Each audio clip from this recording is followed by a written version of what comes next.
여러분 시작하겠습니다. 자, 13보죠. 신체의 자유. 난도가 전체적으로 높아요. 고난도 문제인데 추정도 필요하고 이럴 것 같습니다. 자, 기억 보시죠. 수용자가 민사재판에 출정해 법정 대기실 내 쇠창살 격리시설 안에 유치되어 있는 동안 교도소장이 출정 개후 교도관을 통해 수용자에게 양손 수갑 한 개를 앞으로 사용한 행위는 신체의 자유를 침해한 것이다. 제가 볼 때 교정 질서 유지를 위해서 양손 수갑 하나뿐만 아니라 결박까지 해도 상체승, 포승 이런 거 있죠, 그죠? 그런 것들을 해도 합헌 나오거든요. 자, 그래서 요거는 침해한 것이다라고 보기까지는 좀 무리인 것 같습니다. 그래서 틀린 것으로 추정을 해볼 수 있고요. 자, 그다음 이제 니은. 민지법상 제3병시 의무를 위반한 채무자에 대해서 법원의 결정으로 20일 이내 감치 결정, 신체의 자유를 침해하지 않는다. 잘 준비하는 판례가 아닙니다. 감치 이런 것들도 이제 법정 질서 유지나 여러 가지 취지로서 많이 운영되고 있는데 요 정도면 감치 정도까지는 괜찮지 않겠느냐. 그래가지고 이제 합헌으로 추정해 볼 수 있겠어요. 자, 그다음 이제 디귿으로 가봅니다. 요거는 이제 보통 우리가 이제 약간 연습을 거치는 것들인데 또 기억이 안 났을 수도 있는데요. 지방의회에서의 사무감사 조사를 위한 증인의 동행명령 제도. 지금 동행명령 이런 표현들이 나오는 게 우리 판례가 두 개 있거든요. 그중에 주로 다루는 거는 뭐냐면 이명박 특검법상 참고인에 대해서 1천만 원이라는 고액을 설정한 동행명령이 이제 위헌 나오는 그 판례를 주로 많이 보고요. 그리고 이제 주로 이제 기본서나 이런 데서는 주로 반영이 안 돼 있지만은 이제 기출집 같은데에서 간혹 이제 출제되는 내용인데 이 지방의회 동행명령장은 요거는 이제 간접강제가 아니라 직접강제 장치입니다. 동행명령이 발부되면 가가지고 바로 이제 끌어올 수 있거든요. 그래서 이제 보시면 그 내용이 나오는데 지방의회가 발부하는 동행명령장 제도는 증인의 신체의 자유를 억압해 일정 장소로 인치하는 것이다. 이거는 이제 바로 이제 물리력을 행사하는 직접 강제 사안이에요. 자, 그래서 내려가시면 체포 또는 구속에 준하는 사안이므로 자, 요거 직접 강제였습니다. 우리 간접 강제 사례로서 배우는 이제 이명박 특검법 사례하고는 차이가 나고요. 자, 그래서 체포 구속에 준하는 사안이다. 그러므로 동행명령장을 집행하기 위해서는 법관이 발부한 영장 제시가 필요하다. 이게 이제 영장주의 취지를 확대한 사례였거든요. 그래서 영장주의는 원래 형사상 강제처분에만 적용되죠. 그래서 일반적인 행정처분 이런 데는 적용이 안 되는데 다만 준합니다. 효과가 거의 그 형사상 강제처분과 효과가 거의 준하기 때문에 확대 적용했던 사례예요. 그래서 요걸 이제 잘 모르시면은 요것도 어쩔 수 없는데 일단 추정을 해보셔야 돼요. 추정을 해보셔야 되고, 근데 이 추정도 이제 어려운 게 이게 하나 고르는 문제가 아니라 이게 조합형 문제이기 때문에 그러니까 쉽지 않은데요. 자, 이제 리을로 가봅니다. 약식명령에 대한 이제 정식 재판 청구권 회복 청구 시 필요적 집행 정지가 아닌 임의적 집행 정지로 규정한 것. 자, 이는 약식명령에 의한 벌금형을 납부하지 않아 노역장에 유치된 자의 신체의 자유를 침해한 것이다. 요게 이제 틀렸어요. 침해한 게 아니라 이제 자, 이제 합헌 나온 건데. 일단 이제 옳은 것을 고르라고 했으니까 이제 옳은 것은 니은, 디귿 두 가지입니다. 두 가지로 이제 추정 결과적으로 두 가지고 1번 틀린 걸로 이제 추정을 하든 간에 틀린 거고, 그다음에 리을이 또 틀렸어요. 침해하지 않는다. 합헌 나왔기 때문에. 답은 이렇게 책정되는데 전체적으로 쉽지 않아요. 하나 고르는 거라면은 이제 속어나 추정이나 이런 것들도 조금 더 원활하겠지만 조합형 문제이기 때문에 맞춘다는 보장이 확실하지 않습니다. 아주 어려워요. 자, 그렇지만 요 판례 이제 설명 한번 드리죠. 약식명령은 이제 그 약식명령의 명령의 그 결정에 대해서 불만이 있으면 정식 재판을 청구할 수 있죠. 일주일 내에 정식 재판, 즉 불복 청구가 보장이 됩니다. 자, 근데 불복 청구 이제 약식명령에 대한 이제 집행이 일단 들어갔어요. 들어가 가지고 이 사안이 약식명령이 떨어지고 이제 집행이 이제 바로 이제 집행력이 생기니까 집행이 이제 들어가 가지고는 이제 벌금을 이제 벌금형을 내리는 약식명령이었는데 이 벌금을 이제 미납해 가지고 노역장에 갇힌 거예요. 그래서 이제 요런 이제 문제가 이제 이미 집행을 받은 사람인데 근데 나중에 이제 정식재판 청구권이 이제 어떤 그 법의 규정에 따라서 회복됩니다. 그래 가지고는 정식재판 청구를 하고 그래 가지고는 이제 그래서 이제 하여튼 진행된 사건인데 요때 이제 필요적 집행정지가 아니라 임의적 집행정지로 규정했다. 그 바람에 이제 이런 경우가 나온 거예요. 그래서 이제 반드시 집행이 정지되는 게 아니라 이제 임의적으로 집행을 정지하다 보니까 그러다 보니까 이제 그 집행의 결과를 그대로 유지할 수 있거든요. 필요에 따라 법관의 이제 판단에 따라서 그렇게 이제 임의적으로 규정하는 바람에 이제 이런 결과가 노역장애 유치된 어떤 결과물 이런 것들이 이제 뭐 보상의 대상이 된다거나 뭐 정식재판에서 뭐 또 유죄가 나오더라도 그런 것들이 뭐 고려된다거나 그렇게 이제 하기 힘들기 때문에 그래서 이제 위헌 제기를 한 것인데 우리 현재는 그 약식명령 즉 벌금형의 실효성의 확보, 벌금형 집행의 실효성 확보 이런 이제 여러 가지 취지를 고려할 때 괜찮다고 봤습니다. 그래서 필요적 집행 정지로 인한 이제 벌금형의 실효성 저하를 방지하고 또 나중에 이제 정식재판에서 무죄가 선고되게 되면 이제 보상 청구를 할 수 있다라고 밝혔어요, 우리 판례가. 그래서 이거는 임의적 정지, 이게 이제 무죄가 된 건데 필요적 정지로 인한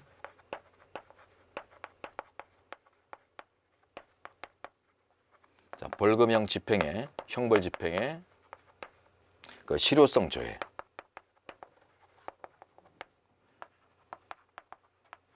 이런 것들을 이제 방지하고 약식명령도 어쨌든 재판인데요.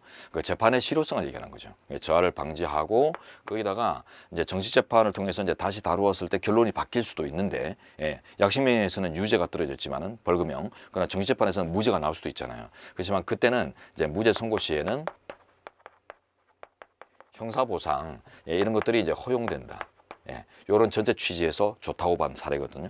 이 판례는 이제 잘 안 다루는 판례예요.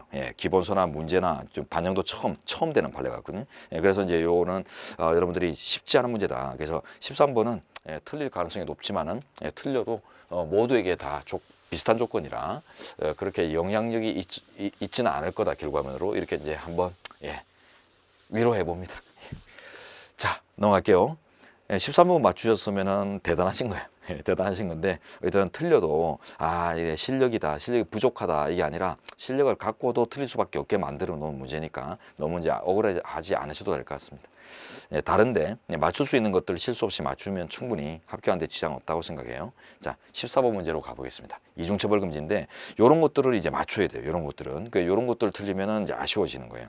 난도가 약간은 있습니다. 근데 충분히 이제 맞출 수 있습니다. 자, 들어볼게요. 자, 확정된 구제명령을 따르지 않은 사용자에게 형벌을 부과하고 있음에도 이제 형벌이 떨어졌음에도 구제명령을 받은 후 이행기간까지 이행을 하지 않은 자에게 별도로 이행강제금을 부과하는 거. 그래서 형벌이 떨어진 사람한테 이행강제금을 같이 이제 형벌하고 이행강제금을 같이 이제 내린 거죠. 자, 이런 것들이 되느냐? 이거는 일단 하나의 어떤 판결에서 떨어진 동일한 대상을 뭐 다각적으로 판단한 이런 하나의 대상을 다각적으로 판단한 결과이지 하나의 대상을 두 번 이상 다시 별도로 취급한 결과물은 아니거든요. 일단 이중의 의미 이런 것들이 지금 없고 그다음에 또 좀 쉽게는 우리가 이제 이중처벌금지 원칙을 제가 이제 항상 강조했던 거죠. 쓸 때는 이중처벌금지 원칙 이렇게 쓰지만은 읽을 때는 거듭형벌금지 원칙 이렇게 읽는 게 맞다고 했죠, 그죠? 이게 판례에 정리된 결과거든요. 거듭형벌금지. 그래서 형벌과 형벌이 거듭되는 이런 구조가 나와야 이중처벌금지 원칙이 적용될 수 있다고 제가 강조했죠. 그러니까 형벌 또 형벌 이렇게 나와야 되는데 얘가 형벌이 아니란 말이에요, 그죠? 이행강제금 제도는. 그래서 요거는 하나의 이제 행정조치, 행정적인 조치일 뿐이지 요거 자체가 형사처벌의 유형은 아니기 때문에 형사처벌의 실질이나 유형은 아니기 때문에 그래서 우리 그리고 또 이중처벌할 때 이 처벌의 의미를 우리가 현재가 형식적으로 접근합니다, 그죠? 처벌의 의미를 형식적으로 접근을 해서 우리 형법상 처벌의 유형으로 명시된 것들에 한정을 시키거든요. 그 이유가 뭐였습니까? 보안 처분이나 다양한 행정 제재 이런 것들이 갖고 있는 고유한 취지와 기능을 어떤 사건에 동시에 활용할 필요성, 즉 병과 필요성이 있기 때문에 그래서 별개의 제도가 있는 거 아니겠어요, 그죠? 그래서 그러니까 뭐 형벌도 벌금형도 내리면서 사회봉사 명령도 내리고 한 당사자의 한 사건에 대해서 이런 경우들도 허다하게 형성되잖아요. 그런 것들이 이제 다 이제 목적하는 바가 다른 별개의 제도들이기 때문에 그래서 한 사람의 사회화를 위해서 이런 병과의 필요성이 있거든요. 그러다 보니까 이제 이중처벌금지 원칙의 적용에 따르는 처벌은 아주 좁게 봐서 형벌과 형벌이 거듭되는 즉 형벌 플러스 형벌의 구조가 나오는 경우에만 적용을 하거든요. 그러니까 이제 이 구조로 봤을 때 형벌 플러스 형벌 아니기 때문에 적용 없다. 즉 이중처벌금지 원칙에 위배되지는 않는다. 좋습니다. 그렇게 나와야 되고 자 그다음에 이제 니은 자 추징은 우리 현재가 뭐라고 했냐면 이게 어떤 사건인가부터 볼까요? 예, 고액 추징금 미납자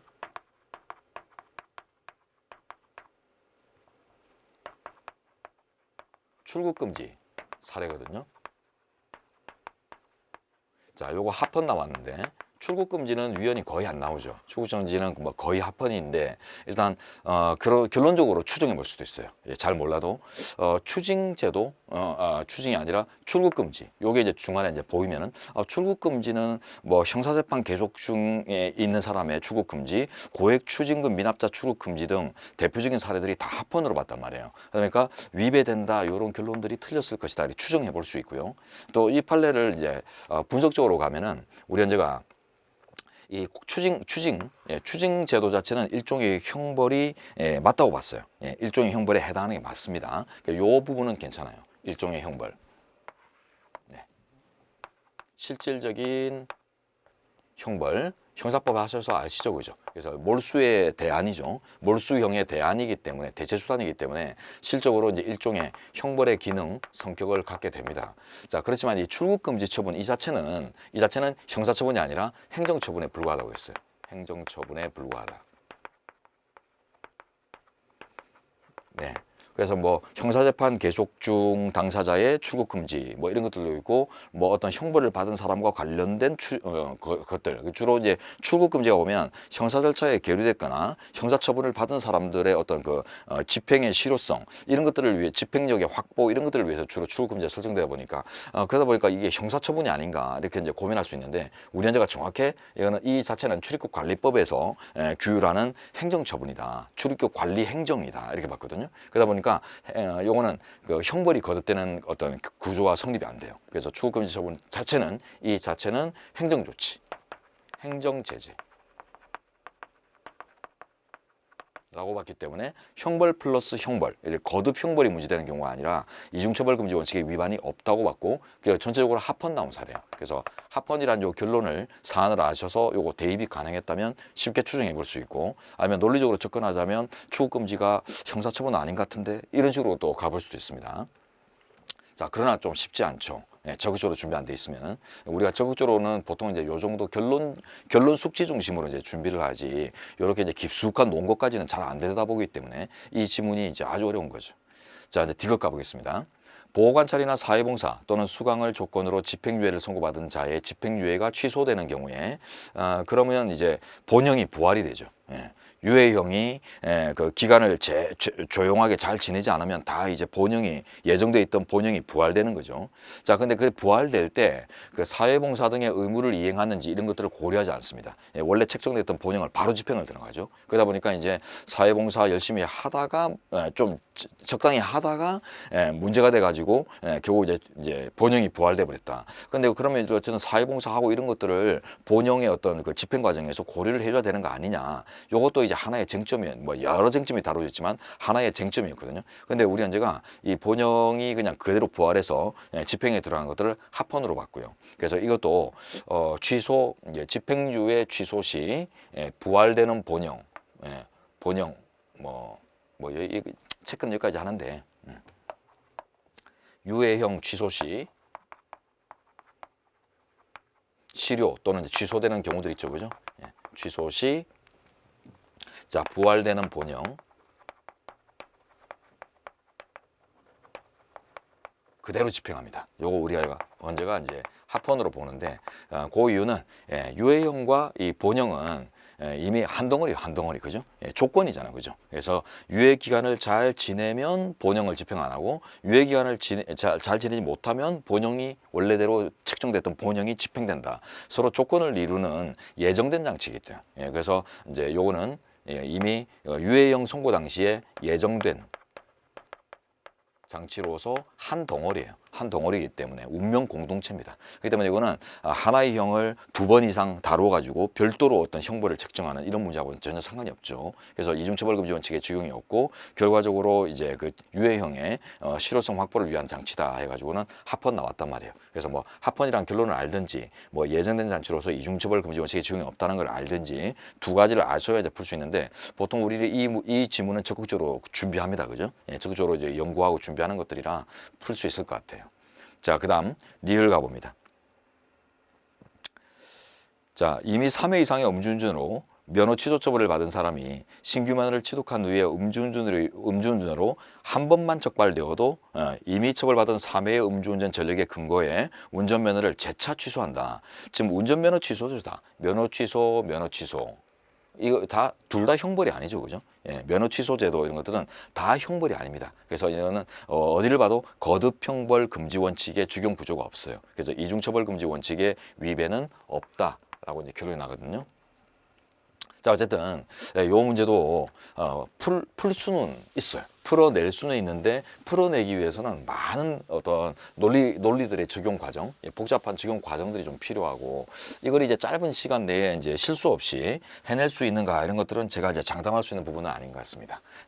제가 이제 같이 열심히 공부를 한 당사자지만 이거는 쉽게 풀었어야 된다 이렇게 단정하기는 힘들고 전적으로 이제 논리를 알고 있어도 실수하거나 꼬일 수 있는 가능성들이 큰 이런 지문들로 구성되어서 전적으로 난도가 이제 있는데 어떤 이제 그 밑에 이제 그 조합형들을 이제 뭐 잘 또 대조를 해가지고 그 밑에 이제 보기들을 잘 대조를 해서 이렇게 보면은 충분히 이제 맞출 수는 있을 것 같다 이렇게 생각합니다. 어쨌든 난도가 있는 문제들이 지금까지 이미 한 4문제 이상 나왔네요. 4대 문제 나왔고요. 그래서 이제 전체적으로 올해 문제가 쉽지는 않습니다. 자, 이제 15번 가볼게요. 자기책임 원리. 자, 자기책임 원리는 우리가 뭐 1, 2, 3번은 아주 기본들입니다. 그죠? 1번은 일반 이론이고 2번 같은 경우는 이제 우리가 무과실 양벌 규정, 그죠? 무과실 양벌 규정이 일반 종업자를 대상으로 하는가 아니면 대표자를 대상으로 하는가 차이에 따라서 그 책임주의 또는 자기 책임의 원리의 어떤 결론이 달라지는 거. 선장은 뭐 일개 종업원이지 선박회사의 대표자가 아니기 때문에 그래서 책임주의 관철이 적극적으로 요구됩니다. 자, 그런 것들이고 3번 됐고요. 이제 4번 가보시죠. 구공직자윤리법상 매각 또는 백지신탁의 대상이 되는 주식의 보유 한도액을 결정함에 있어 국회의원 본인뿐만 아니라 본인과 일정한 친족 관계가 있는 자들의 보유 주식까지 포함시켜서 백지신탁을 명하는 것들. 요게 이제 액수가 정해져 있어요. 액수는 이제 상한이 정해져 있고 뭐 무차별적인 건 아닌데 어쨌든 그 뭐 3억 원인가요? 3억 원을 초과하는 범위에서만 이제 신탁을 하도록 하거든요. 이 백지 신탁이라는 게 이제 블라인드 신탁을 얘기하죠, 그죠?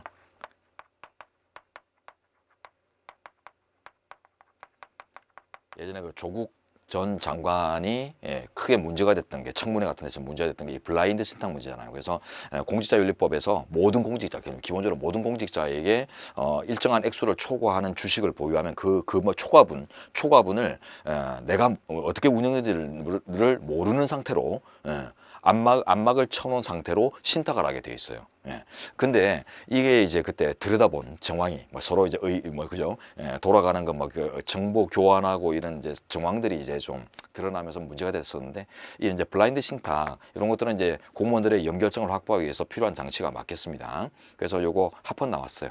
그리고 3억 초과분 이런 식으로 해서 합리적으로 구성되어 있기 때문에 거기다가 이제 여기서 국회의원들의 의무를 우리 현재가 확인을 하죠. 그러니까 우리 헌법에 가면 이제 청국이직 해가지고 국회의원들의 뭐 청렴 의무, 이권 불개입 의무 뭐 이런 의무들이 있기 때문에 그래서 그런 의무 헌법상 의무 관철을 위해서 필요한 조항이라 해서 합헌으로 봤거든요. 그래서 이제 요게 그 판례의 일부 쟁점일 거다 이렇게 추정을 해보시면 헌법에 위반된다 이런 결론들을 내는 거는 무리가 있겠네요.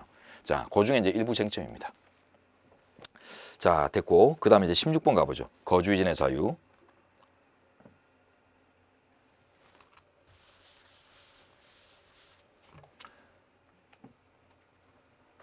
자, 1번은 추정법으로 한번 적용을 해보세요. 잘 모르는 준비가 안 된 판례인데 침해까지 한다, 위헌이다 이런 것들이 좀 틀렸을 것이다 추정을 좀 해보시고요.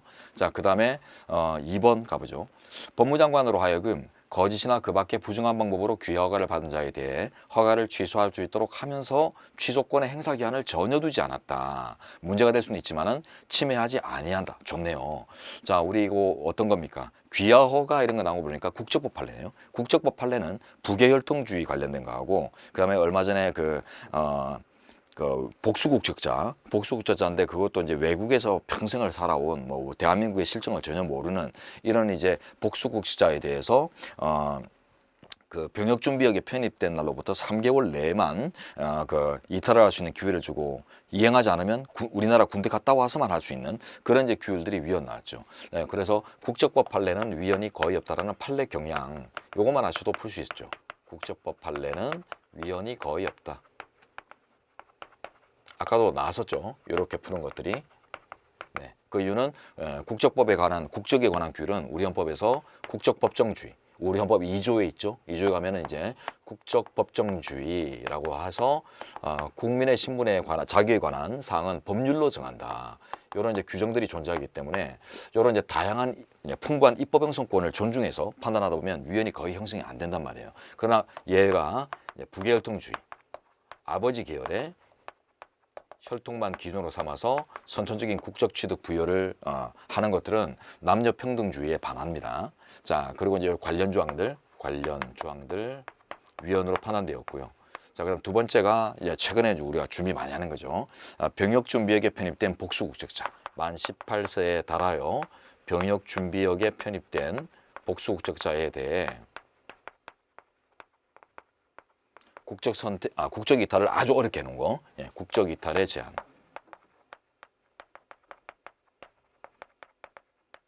그래서 이제 복수 국적자들 그 중에는 보면은 대한민국에서 살아가면서 외국 시민권도 갖고 있는 이런 경우들도 있지만은 아예 뭐 태어날 때부터 지금까지 외국의 시민권자로 살면서 그 태어날 때 부모가 우리 국적을 갖고 있고 이런 바람에 그냥 우리나라 국적을 자기도 모르게 그냥 이중으로 갖고 있는 이런 존재들도 있거든요. 특히 후자와 같은 존재들에 대해서는 어떤 배려가 좀 필요한데 만 18세 되는 날부터 3월 말까지 3개월 동안만 국적을 이탈할 수 있는 기회를 그것도 국내에 들어와야 돼요. 국내에 들어와 가지고 뭐 관공서마다 다니면서 뭐 10종 이상의 어떤 이탈 신고 서류를 막 떼가지고 법무장관한테 갖다 바치고 또 법무장관의 이제 이탈 이제 허가 처분을 기다려야 돼요. 이게 거의 수행하기 불가능하거든요. 그러다 보니까 예외를 안 둔 것들이 이제 위헌 나왔어요. 그래서 이제 부계혈통주의, 병역준비역에 편입된 복수 국적자 요 두 가지 사례 빼고는 합헌이다 이렇게 추정해서 우리가 준비하고 있잖아요. 그러니까 요거는 두 사례가 아니기 때문에 합헌으로 가야 됩니다.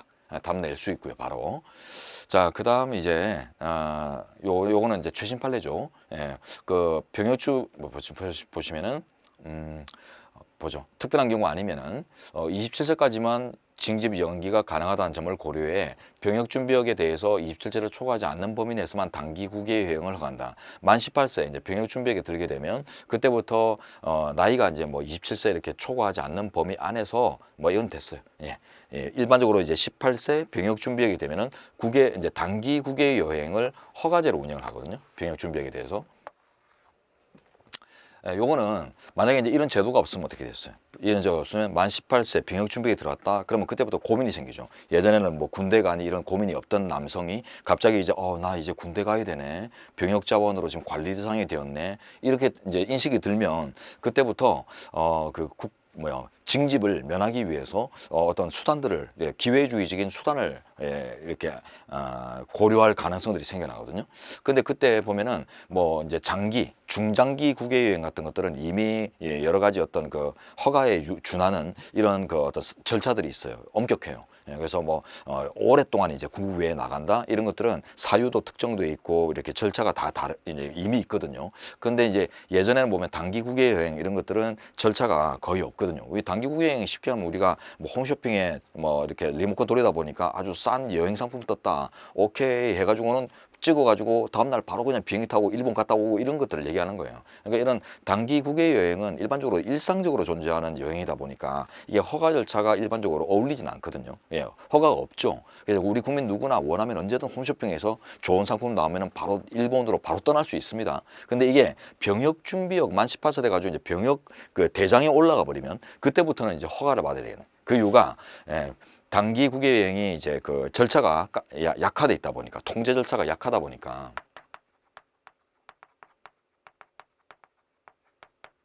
거의 없죠. 거의 없다 보니까 이제 이걸 이용해서 여행 간다 치고 나간 다음에 안 돌아오는 이런 경우들이 워낙 많아서 그래서 이제 허가 제도를 둔 거예요. 그래서 병역 자원의 관리 이런 것들을 위해서 둔 것이고 합리적이다라고 했습니다. 최신 판례.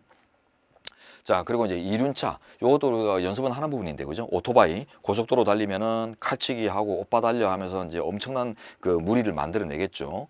자, 근데 요게 이제 일반적 행동 자유를 제한하는 사례고, 반대 서술입니다. 반대 서술이라서 이제 틀린 건데요.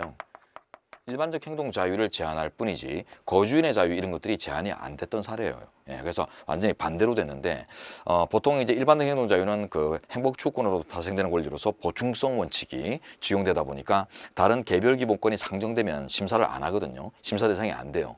근데 이제 일반적 행동 자유권이 심사 대상이 되었다는 것은 다른 개별 기본권이 인정을 못 받은 사례다라는 걸 품고 있기 때문에 상당히 중요하게 출제가 됩니다.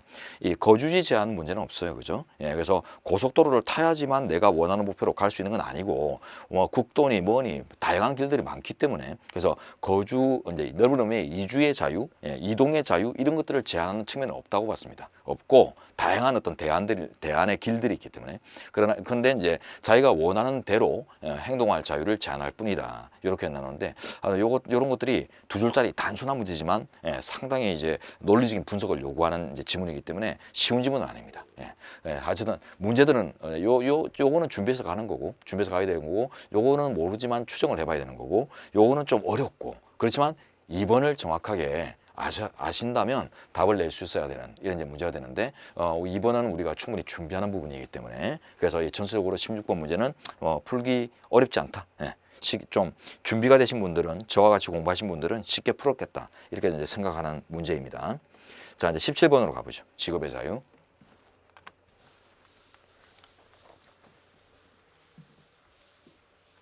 자, 이거는 1번 정답만 볼까요?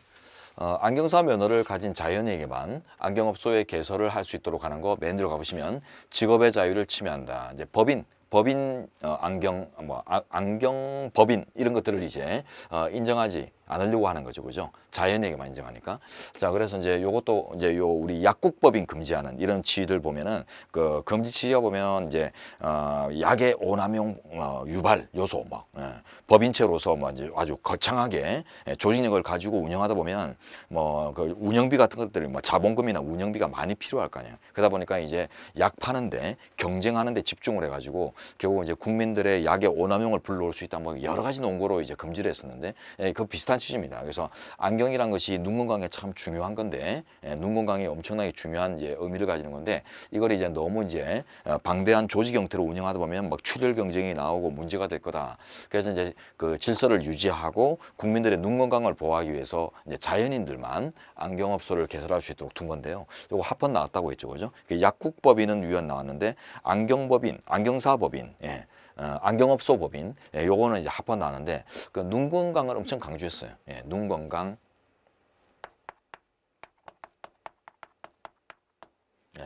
이런 것들을 이제 엄청나게 강조하면서 합헌으로 나온 건데 최근에 20대 노안 사례나 이런 것들도 그죠? 생각해 보면 눈 건강이 강조되는 시점은 맞는데 휴대폰이 워낙 보급이 잘 되고 이런 것도 생각해 보십시오.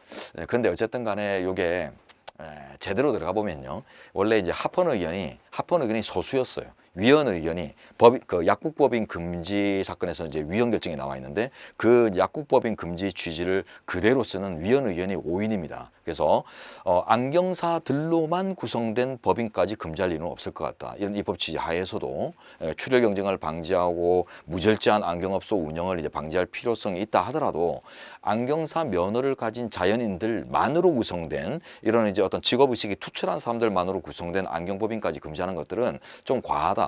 이래가지고 위헌 의견이 다수 의견이었어요. 근데 위헌 의견이 5인이거든요. 5인인데 이게 위헌 결정의 정족수, 즉 6탄 정변 위인에서 우리가 법률의 위헌 결정을 내려면 6인 정족수가 요구되잖아요. 그걸 못 갖추죠. 그래서 위헌 의견이 위헌 정족수를 충족 못해서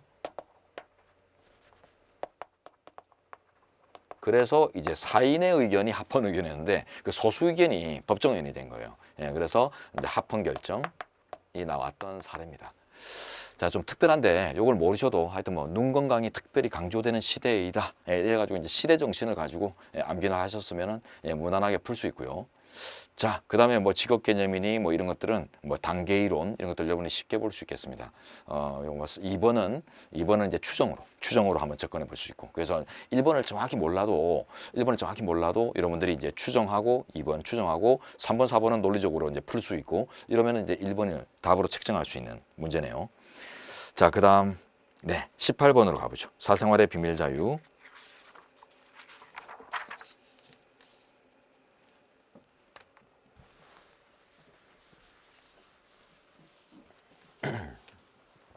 네, 18번도 전체로 무난한 판례 문제들입니다. 자, 들어보시면 1번이 바로 답인데, 자, 법무부 훈령인 개호 지침에 따라 교도소장이 수용자가 없는 상태에서 거실 및 작업장을 검사하는 게 바로 답이 나올 수 있겠다 이렇게 기대가 있는데, 맨 뒤로 하시면 사생활 자유를 침해한다. 이거 답이네요. 예. 좋네요, 그죠? 이런 문제는 소댕스죠. 자, 수용자가 없는 상태에서 그 거실이나 작업장을 검사할 필요성을 인정했죠, 그죠? 그래서 교정 질서 유지를 위해서 합리적이다라고 했는데, 수용자들이 이제 거실이란 말은 자기가 이제 기거하는 그 방식을 얘기하는데, 그 이제 있는 상태에서 검사를 하는 것들이 비효율적이라는 거죠. 네, 그래서 수용자가 있는 상태에서 이제 거실 검사 들어가겠습니다 하면은 이제 짱박을 거 다 짱박버리고 결국 이제 어떤 이 개호의 취지를 달성하지 못할 위험이 크기 때문에, 자, 그래서 수용자가 없는 상태에서 하는 것들, 이런 것들이 그 밀행조사라는 표현을 쓰는데, 그죠? 밀행조사. 교정질서 유지를 위해서 반드시 필요하다. 이렇게 가지고 우리 언제가 이제 은밀하게 조사할 필요성이 있다 해서 이제 합헌 나왔던 사례죠. 예, 요거는 쉽게 봤을 것 같은데요. 자, 바로 넘기도록 하겠습니다. 그 다음 19번 개인정보 자기결정권. 자, 이것도 충분히 추정을 통해서 풀 수 있는 이런 문제라고 생각해요. 예, 조합형이지만, 자, 그냥 뭐 기억, 니은 이렇게 묻는 거하고 다르게 이제 전체 지문에 대해서 이제 OX를 다 이렇게 책정한 것들은 조금 더 쉽죠. 자, 일단 기억 가보시면 개인정보 자기결정권의 보호 대상이 되는 거, 자, 일체의 정보죠. 동일성을 식별할 수 있게 하는 일체의 정보로서 개인의 내밀, 사사의 영역에 속하는 정보에 국한되지 않고 형성 영역이나 비밀같이 뭐 전체적으로 비밀같이 안 따진다. 우리가 B형 빙기해서 두 문자로 외우는 이런 부분이죠. 그래서 개인정보 자기결정권도 아주 이제 현대 정보 사회에서 보장이 투철해야 될 정보인권을 대상으로 하기 때문에 적극서를 취하죠. 그래서 개인정보 자기결정권, 계자결하고 알 권리 이 두 가지는 정보인권으로 적극서를 취한다고 했죠, 그죠? 그래서 계자결, 개인정보 자기결정권, 그 다음에 알 권리, 제가 이제 깨알같이 외워야 되는 부분이다라고 강조했었습니다. 깨알, 요 두 가지는 이제 정보인권으로서 현대 정보사회에서는 아주 강하게 보장되어야 될 필요성이 있는 취지에서 적극서를 발동하다 보니까 넓게 보는 거죠. 그 결과 비밀 가치나 형성 영역 이런 걸 안 따진다고 했어요. 그렇지만 민감 정보냐 기초 정보냐에 따라서 이제 그 밀도, 심사 밀도는 좀 달리한다. 이런 것들을 우리가 혈액형이 B형인 친구, 민기 이런 식으로 해서 이제 암기를 했었습니다. 쉽게 이제 처리가 되겠고요. 그다음에 니은 가보시면 국회의원이 각급 학교 교원의 교원단체 등 가입 현황 자료를 인터넷을 통해서 공개한 행위는 해당 교원들의 개인정보 자기결정권을 침해한다. 이 조전혁 의원 사건이죠. 이름 몰라도 되고요. 실존하는 정치인입니다. 지금까지도 정치하시는 분인데, 뭐 교육감 선거나 최근에 보니까 여러분 서울시 교육감 선거 하면 나왔다 떨어지고 경기도 교육감 선거 나왔다 또 한 떨어졌던데, 하여튼 좀 약간 그 보수 성향이 강하신 이런 이제 정치인이신데, 이분께서 이제 정교조 가입 현황 자료 같은 것들을 이제 입수를 해가지고 그 공개를 하면서 문제가 된 건데, 우리 지금 현행법에서는 인원수만 공개하도록 돼 있어요. 그리고 요게 합헌 나왔거든요. 인원수만 공개하는 거. 학부모들은 이제 우리 아이를 가르치는 교사들의 어떤 정책 성향이 어떤 건가 이런 것도 중요합니다. 그죠? 그러다 보니까 알고 싶은데 우리 법에서는 이제 그 명단을 정확하게 모르게 해요. 예, 그렇게 되면 특히 우리 한반도 이제 분단 상태에서 이 이념 대립이 아직도 장난이 아닌 사회잖아요. 그러다 보면 이 교원들이 자신의 어떤 이념 때문에 둘 다 이제 인정될 수 있는 이제 이념인데도 불구하고 진보적이냐 보수적이냐 이런 것들 때문에 자칫하면 진보적이라는 게 좌빨로 분류돼 버릴 수도 있는 이런 위험이 있기 때문에 그래서 교원들의 지위 보장이나 여러 가지 이익과 이제 학부모들의 알 권리 이런 것들을 이제 가장 조화롭게 해결을 한 규정이다 해서 합헌으로 봤거든요. 근데 조정혁 의원은 이제 인원수뿐만 아니라 구체적인 명단까지 입수를 한 거예요. 그래가지고 이걸 인터넷을 통해서 인터넷은 또 그 어떤 방법론이 보면 엄청나게 또 위험한 방법론이죠, 그죠? 예, 그래서 뭐 국제적으로 전 세계에 이렇게 정보가 퍼질 수도 있는 이런 이제 방법론을 통해서 공개를 한 것들은 잘못했다 이렇게 봤습니다. 그래서 개인정보 자기결정권 침해다라고 했고요.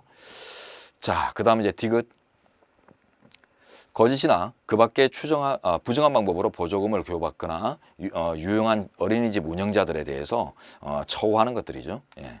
자, 이런 것들은 개인정보 자기결정권 침해한다. 예, 추정해 보셔야 되겠죠. 머릿속에 잘 없다?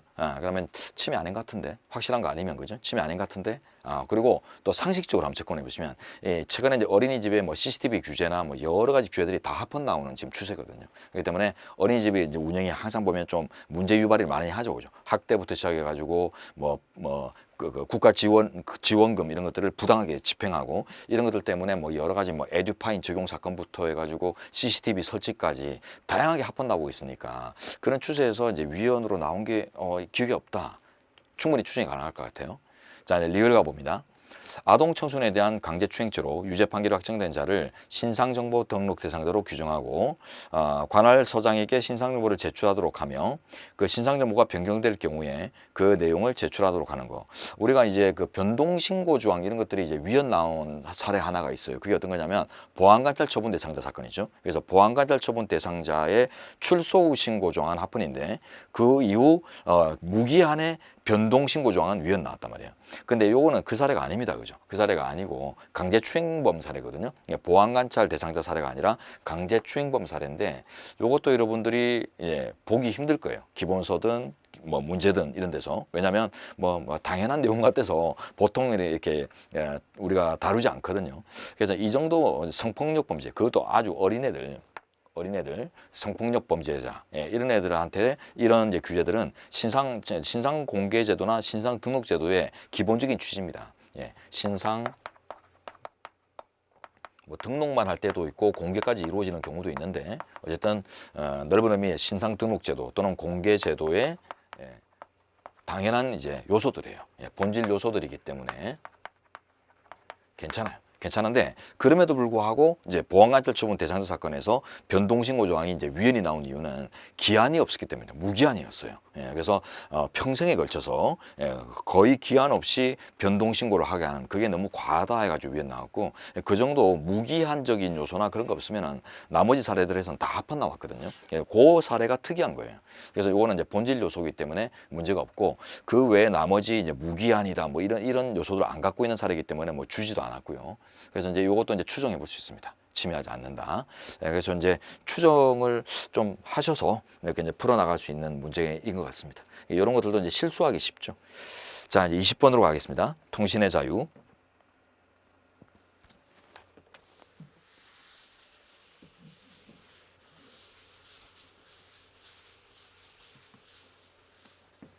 네, 요거는 일단 1번하고 4번 정도 보시면 될 것 같아요. 자, 1번.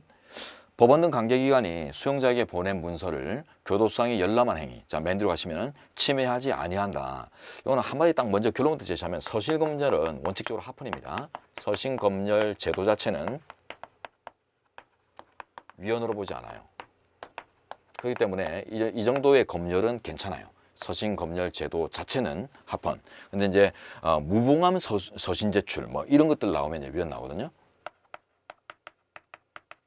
서신 검열을 위한 수단으로서 봉함되지 않은 상태로 열려있는 상태로 언제든 원하면 다 들어볼 수 있는 이런 이제 상태로 서신을 제출하도록 강제하는 것 이런 것들이 이제 위헌 나오는 거지 검열 자체는 괜찮거든요.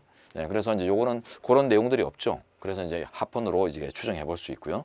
이 사례는 어떤 사례인가 하면 지금 어떤 이 수용자가 교도소 내에서의 어떤 불합리한 처분에 대해서 이제 항고 소송, 예, 취소 소송을 제기하고 또 거기서 끝나지 않아요. 각종 이제 국가기관에다가 인권보호기관이나 국가기관에다가 다 이제 문제 제기를 합니다. 그러다 보니까 지금 뭐 국가인권위원회, 그다음에 대한법률구조공단, 뭐 법원, 뭐 취소소송 제기한 법원 이런 이제 그 관계 기관에서 이 수용자한테 이제 회신이 막 이제 오는 거죠. 문제 제기를 했더니 뭐 편지가 이제 회답이 오는데 그러니까 교도소장이 이 친구 뭔데 이렇게 뭐 관계 기관에서 얘 뭐야 얘 왜 뭐 요직이야 이래가지고 뭐지 하면서 예, 이제 검열할 수 있으니까 그래서 혹시 뭐 어떤 무리한 사항들을 막 주장해가지고 교정 질서를 해치는 거 아닌가 해가지고 뜯어본 거예요. 봤더니 이 사람이 뭐 예, 우리 걸어가지고 소송 제기했네. 이제 이래가지고 이제 자체적으로 이제 검사 들어가고 막 이런 이제 사안이었거든요. 그러니까 관계기관 등이 나한테 보낸 걸 왜 네가 뜯어보냐 해가지고 문제 제기했는데 뜯어봐야 됩니다. 예, 그 문제 제기 같은 것들 자체가 문제 제기 자체는 가능하지만은 우리 법에 가면은 그 문제 제기 대상들도 이렇게 특정돼 있고 막 이렇게 구분돼 있고 어떤 거는 문제 제기 뭐 하면은 규제 당하고 이런 경우들도 있기 때문에 그래서 뜯어볼 필요가 있어서 이제 합헌 남살인데 여러분은 이제 그렇게 깊이 있게 분석하지 마시고 요 두 가지 어떤 분석적인 기준 판례 경향 요걸 투입하시면 풀 수 있어요. 자, 그다음 4번으로 가보겠습니다. 전기통신 영무에 관한 계약을 체결할 때 전기통신 사업자로 하여금 가입자에게 본인임을 확인할 수 있는 증서 등을 제시하도록 요구하는 거. 자, 가입자에게 본인임을 확인. 요 정도로 이제 여러분들이 맥락을 잡아내셔야 되는데 이것도 지금 우리가 준비하는 판례인데 어떤 겁니까? 휴대폰 가입 본인 확인제 사건이에요. 휴대폰 가입할 때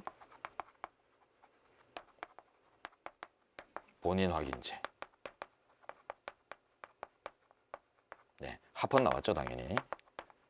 자, 이런 것들도 이제 본인 확인 안 하고 휴대폰 마음대로 가입하고 그 전기통신 이동통신 서비스를 이용하고 이러다 보면은 결국 또 대포폰 같은 것들이 활성화되고 이럴 수 있는 위험이 있기 때문에 그래서 이제 기본적으로 이제 실명제 확인 본인 확인제를 이제 도입한 건데 합헌. 네. 그래서 맨 뒤에 통신의 자유를 침해한다. 바로 틀려버렸네요, 그죠?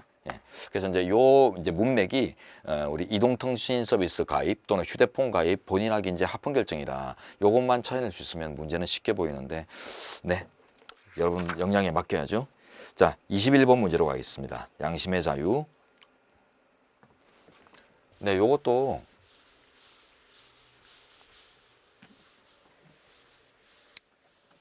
네, 다 풀만한 내용들이에요. 특히 이번 같은 경우는 이제 그 양심적 병역 거부에 대해서 이제 예전에 그냥 일률적으로 처벌했던 이런 조항에 대해서 이제 위헌 결정 내릴 때 나오는 논리죠. 그래서 이제 국방의 의무의 실현과 개인들의 어떤 양심의 자유 이런 것들이 이제 충돌하는 요소들을 우리 병역법이 그냥 처벌하는 이런 형태로 이제 운영을 해왔기 때문에 그게 이제 타당하냐 그런 걸 따졌는데 그때 심사 기준이 이제 비례의 원칙으로 접근을 했죠. 그래서 밑에 보시면 그 목적에 비례하는 범위 내에 그치할 것이다. 이게 이제 비례의 원칙을 적용했다. 왜냐하면 양심의 자유 같은 기본권의 침해가 문제되는 사례이기 때문에 그렇기 때문에 이제 비례의 원칙 이걸 기본적으로 적용하는 게 타당하죠. 그건데 어렵지 않습니다. 자, 그리고 3번도 잘 알아야 되는 거고, 자, 4번 가보시면은 이것도 이제 여러분이 쉽게 판례 경향으로 풀 수 있는 건데요. 이 21번 문제는 충분히 풀 수 있는 문제입니다. 쉽게 풀 수 있는 문제. 자, 취업규칙에서 사용자가 사고나 비비행위 등을 저지른 근로자에게 심할서를 제출하도록 명하는 경우에 그 심할서가 단순히 사건의 경위를 보고하는 데 그치지 않고 자신의 잘못을 반성하고 사죄한다는 내용까지도 요구하는 사죄문의 요구, 심할서가 수준을 넘어가지고 사죄문의 요구로 넘어가게 되면 그러면 이제 위헌이다. 틀렸습니다. 위헌이다. 침해했다 볼 수 없다. 이게 틀린 건데 우리가 이제 판례 경향 알고 있죠. 지금 학폭 가해 학생, 학교폭력 가해 학생, 서면 사과 조치. 요거는 합헌 나왔는데 얼마 전에 요걸 제외하고 지금까지 그 전에 한 서너 건 되는 사죄 광고 또는 뭐 사과 명령, 방송통신위원회 사례나 뭐 우리 민법상 특칙 조항의 해석이나 이런 과정에서 나왔던 것들은 전부 위헌이었어요. 이거 포함해서. 그래서 이 사례 제외하고는 대부분 위헌입니다. 사죄나 사과의 강제는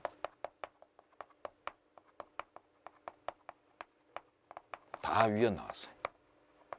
예, 요 판례 경영 아시죠, 그죠? 예, 요거는 이제 학폭가해 학생에 대한 서면 사과 조치는 서면으로 사과하게 하는 거 이런 것들은 국가가 어느 정도 강제해도 된다고 했습니다. 왜냐하면 특별한 교육적 조치 이런 것들을 인정했죠, 그죠? 특별한 교육적 기능성. 그래서 이제 말로만 하는 것보다 글로 차분히 쓰면서 본인이 느끼다 보면은 그 반성의 제대로 된 반성의 기회가 될 수도 있고, 그다음에 사과의 방식만을 강제할 뿐이지 사과의 내용 자체까지 강제하지는 않는다. 이런 측면에서 치매의 최소성 같은 것들을 인정해서 합헌 나왔던 사례거든요. 그래서 요거 하나 따가시고 그 외에는 전부 위헌 이렇게 이제 정리를 하신다면 이 사례가 이제 쉽게 분석이 되죠. 예, 어쨌든 21번은 전체적으로 논리적인 것을 물어봤기 때문에 여러분들이 쉽게 풀 수 있도록 준비가 된 부분들이 대다수입니다.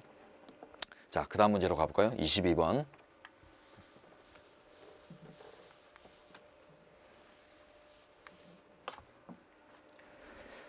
네, 22번은 2번 정답 쪽으로 바로 가보죠. 요 대부분 여러분이 아시는 것들 위주로 되어 있습니다. 자, 1번, 3번, 4번 다 알아야 되는 것들은요. 이런 것들은 뭐 의료인에 대한 의료 광고는 금지는 이제 위헌 나왔지만 비의료인에 대한 의료 광고 금지 당연히 의료 면허가 없는 사람이 의료 기능 있는 것처럼 광고하는 거는 방지해야 되죠. 합헌 나왔거든요. 자, 그래서 1번, 3번, 4번은 여러분 다 당연히 아시는 거라 소거법으로도 풀 수 있는데, 자, 이제 2번 바로 들어가 보겠습니다. 언론 출판 자유와 관련해서 사전허가 금지의 대상은 언론 출판 자유의 내적 본질인 표현의 내용을 보장하는 것뿐만 아니라 언론 출판을 위해 필요한 물적 시설이나 언론 기업의 주체인 기업인으로서의 활동까지도 포함하는 것이다. 자, 물적 시설이나 기업인 이 말이 이제 다른 말로 하면, 자, 이게 이제 물적 규제라는 거고 이게 이제 인적 규제라는 거거든요. 인적 시설, 인적 설비 규제. 그래서 물적, 인적 설비 규제, 구성 요소, 설비, 요걸 규제하는 것은 그 성격이 내용 중립적인 규제입니다. 표현 자체에 담긴 내용과는 상관이 없는 그 주변 조건들이죠. 그래서 이제 내용 중립 규제라고 우리 현재가 표현하면서 내용과 무관한 규제고, 그래서 이제 내용 규제에 관해서만 이제 허가 검열을 금지하는 취지로 어느 정도 검열 금지 원칙의 개념이 축소되죠. 그러다 보니까 내용과 무관한 규제 이런 것들은 검열 금지의 대상이 아니라고 합니다.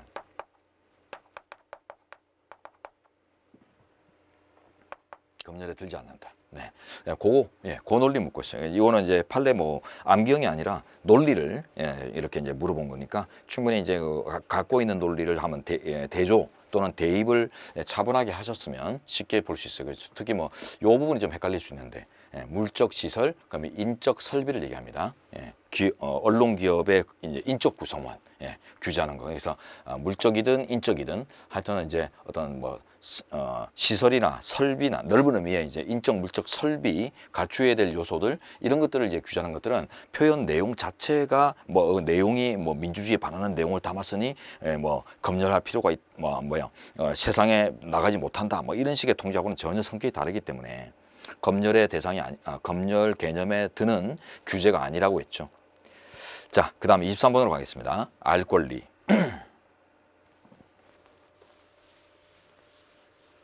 1번 좀 전에 제가 설명으로 이미 확인된 판례네요.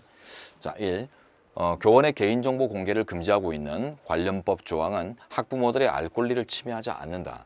인원수만 공개하고 있죠. 그죠? 인원수만 공개하고 더 자세한 내용들은 공개를 안 하고 해서 교원의 지위와 학부모의 알 권리, 지위 보장과 알 권리 보장 이 두 가지를 이제 조화시킨 것으로 합리적이다라고 했습니다. 자, 그 다음에 3번, 2번도 잘 아시죠?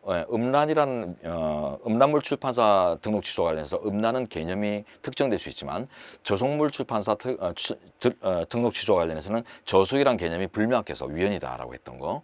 자, 그다음에 이제 3번 가보죠. 정보공개 청구의 대상이 되는 정보가 이미 다른 사람에게 공개해 널리 알려져 있다거나 인터넷이나 간보 등을 통해서 공개하여 인터넷 검색 등을 통해 쉽게 할 수 있다는 사정만으로는 비공개 결정이 정당화될 수 없다. 이거는 좀 생소하지만은 이제 속어로 풀 수 있습니다. 일단 알 권리 정보공개 청구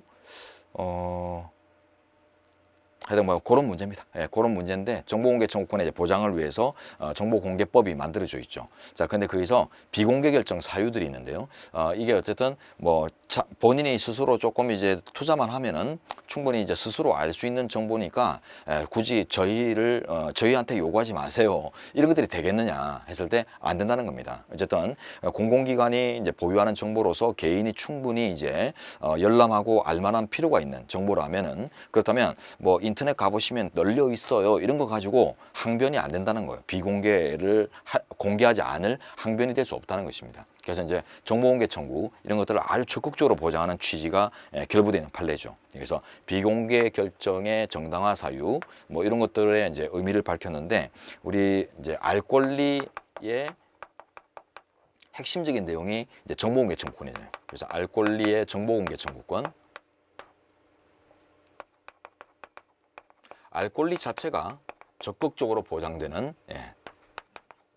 정보인권이잖아요.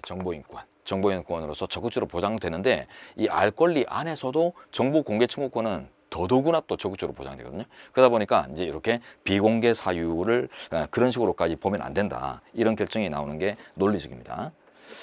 자, 그래서 요거는 논리가 좀 필요해서 한번 봤고요. 그 다음에 이제 4번은 추정하시면 되겠습니다. 예, 이래가 뭐 이 정도 해가지고 뭐 침해 나오고 이런 경우들 없죠, 그죠? 예. 자, 그 다음 24번 집회의 자유 쪽으로 갈게요.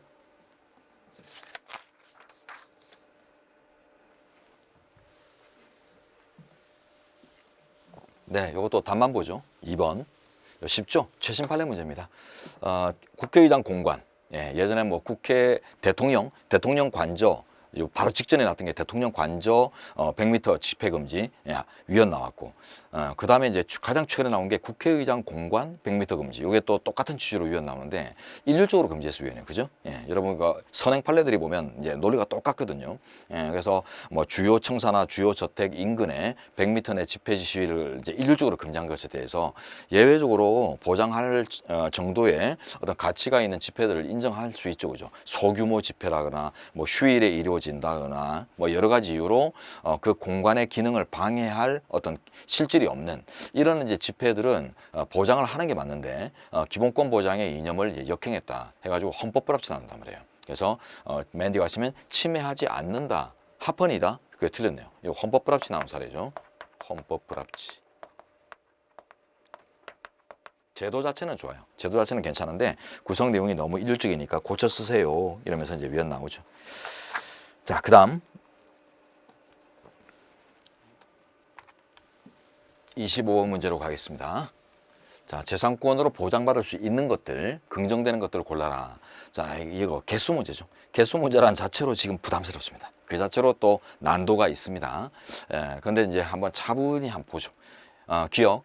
교원액 정년단축으로 기존 교원이 입는 경제상 불이익 이런 것들은 우리 현재가 단순한 기대이익에 불과하다고 했어요. 단순한 기대이익 또는 반사적 이익. 그래서 정년 단축으로 인해서 뭐 정년이 단축이 안 됐으면 그 기간 동안 월급으로 받을 수 있는 경제적 이익을 못 누리게 됐다. 이런 주장들은 그 정년을 단축하는 것 자체가 뭐 공무담인권이나 이런 것들의 뭐 적극적인 침해나 이런 걸 논하면 되는 것이지, 뭐 정년이 앞당겨지지 않았으면은 누렸을 어떤 경제상 이익 이런 것들은 정년이 원래 보장됐다 하더라도 이 사람 어때요? 중간에 나쁜 짓대가 잘못한다거나 해가지고 쫓겨나갈 수도 있잖아요, 그죠? 그래서 정년에 걸려서 이제 퇴직하는 경우도 있겠지만 그 전에 당연퇴직 당하는 경우들도 있을 수 있기 때문에 당연히 절대적으로 보장된 영역이 아닌 거예요. 그래서 이거는 하나의 기대 이익이지 당연히 법률상 절대적으로 보장되는 이제 것이 아니라서, 그래서 이제 뭐 당연히 보장될 수 있는 게 아니라서 그래서 이제 재산권이 아니라고 했어요. 자, 그다음에 니은. 정당한 지목을 토지대장에 등록할 이익, 이런 재산권이 맞습니다. 그래서 맞고 하나 나왔네요.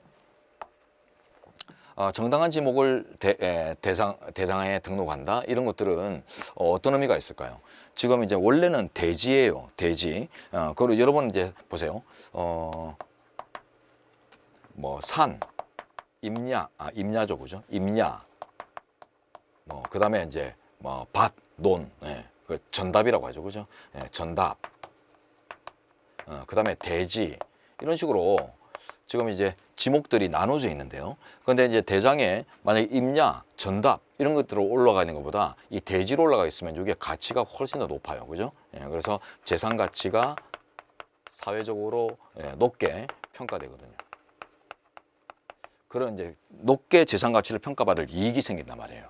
자, 임야다 전답이다 이런 것들 뭐예요? 뭐 나무 심거나 작물 기르는 이런 용도지 그걸로 끝나버립니다. 그러나 이제 대지는 어때요? 그 위에 건물을 지을 수 있죠, 그죠? 100층짜리 건물을 올릴 수도 있을 거예요. 그러다 보니까 이런 대지로 등록되는 순간 그 확대 가치들이 존재하기 때문에 그래서 물건을 주고 팔고 하는 과정에서도 그냥 땅의 고유한 가치만이 아니라 그죠?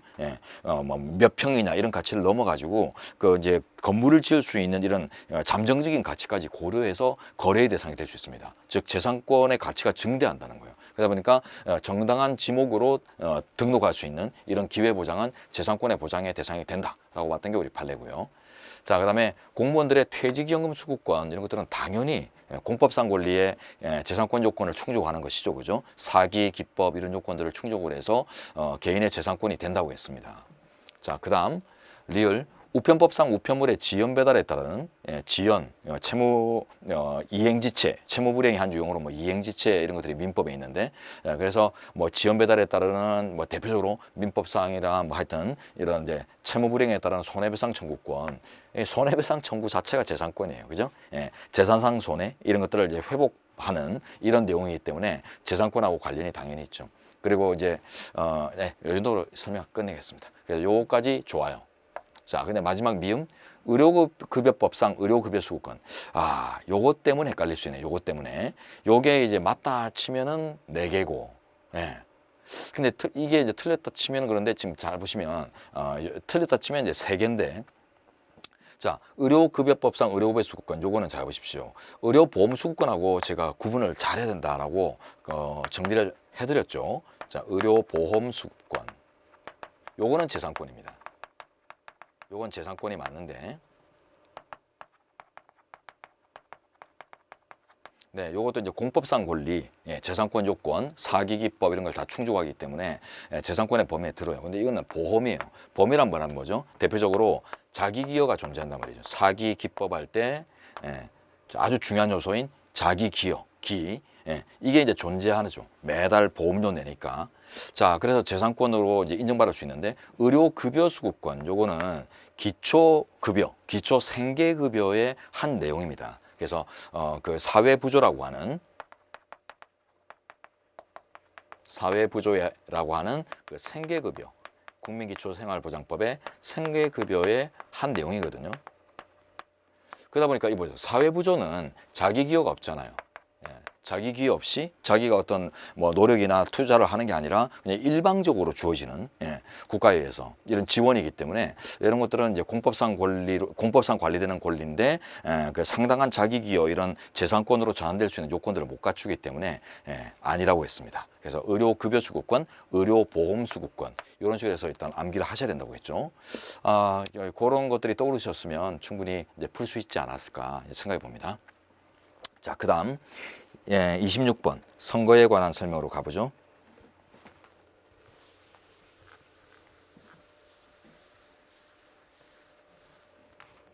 조합형이 너무 많네요, 그죠?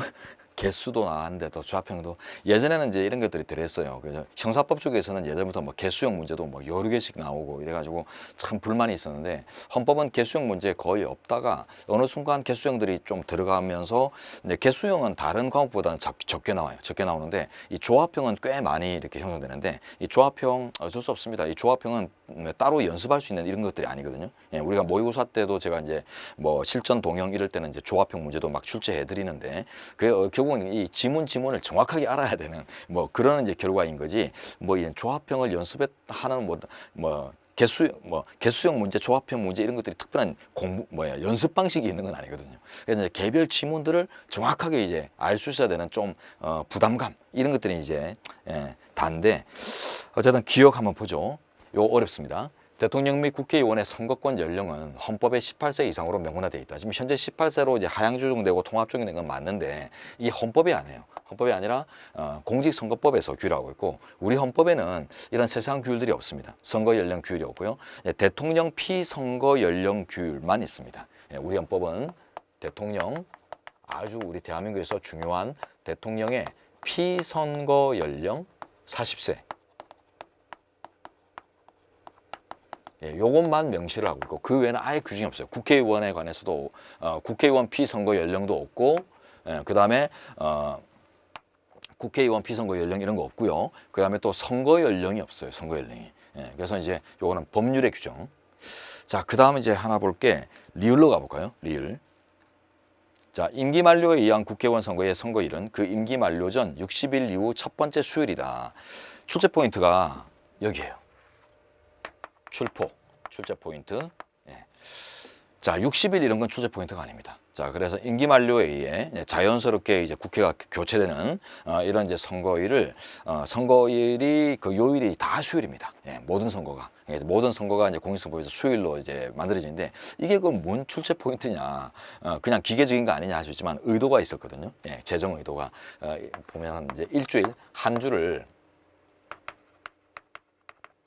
일주일을 이렇게 이제 7일을 책정을 하면, 자, 월요일부터 뭐 일요일까지 이렇게 책정해 보면 그 중간이에요. 요 수요일을 딱 이제 선거일로 잡아놓은 이 이유가 뭐냐면, 예전에는 목요일이던 시절도 있고 뭐 좀 수요일이 아니었던 시절도 있었거든요.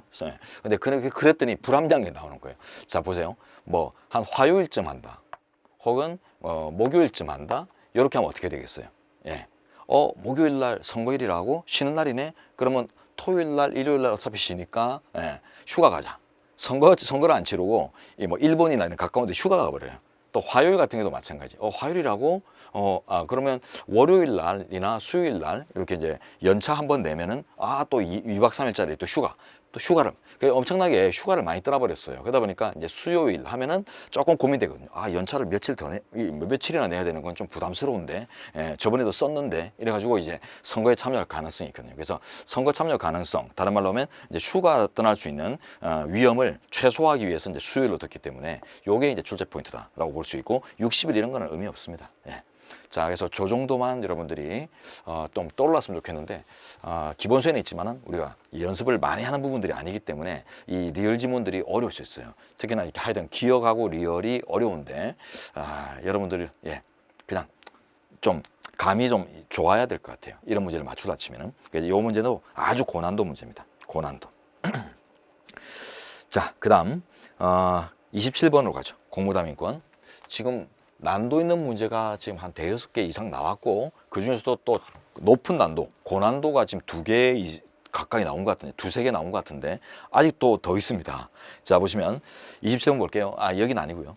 자, 공무담임권 설명인데, 요 정답으로 바로 가보죠. 나머지 여러분들이 다 풀 수 있는 기본적인 문제들이고요. 추정하고 또 논리적으로 알고 있고 이런 문제들. 그 다음에 이제 3번 보겠습니다. 군인사법상 부사관으로 최초 임용되는 사람의 최고 연령을 27세로 정한 부분. 요거 이제 우리 기본수도 다루고, 기출 문제도 보면은 뭐 아주 약한데 뭐 요 관련 부분을 약간 다루긴 해요. 자, 부사관, 이 군 전문 인력이거든요. 군대에서 아주 전문성까지 될, 특히 해군 같은 데 가면 부사관들이 그냥 배 다 움직이죠, 그죠? 이런 이제 전문 인력들이기 때문에 27세로 최고 연령을 정했다. 이런 것들이 이제 나이가 수가 중요한 게 아니라 좀 어린 나이에 뽑는단 말이죠. 나이가 이제 차면 안 뽑는다는 거죠. 그래서 이제 문제가 되는데, 여기 이제 군 전문 인력에, 자, 장기 운영, 어릴 때 뽑아서 오랜 기간 숙달하면서 전문가들을 이제 오래 유지한다, 이런 이제 취지들, 이런 것들이 합리적이다 해서 이제 합헌 나왔던 사람입니다. 근데 요거 빈출이에요. 생각보다 빈출.